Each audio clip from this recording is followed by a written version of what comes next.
Ал эми аны кабыл алып, ага шенгендерге Кудайдын балдары болуу бийлиги берилди. Бул Машаякта бар болгон мандат десек болот. Аны ишенип кабыл алган ким гана болбосун, Машаякта сен эми Кудайдын баласысың деп жарыялоого укук бар.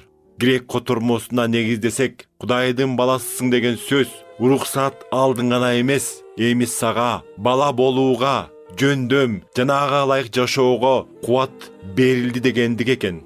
Кудайдын баласы болуу деген эмне деп биз ой жүгүртүп талазалашыбыз мүмкүн. Бул өтө кеңири тема. Бир айткан эле түшүнүктүү эмес. Бирок ойдун негизи Кудайдын ата экенин түшүндүргөн чындык. Бул кандай ырайым жана биз үчүн чоң белек. Кудайдын баласы бола турганыңызды эстен чыгарбай, алдыдагы күнүңүздү куунак өткөрүңүз.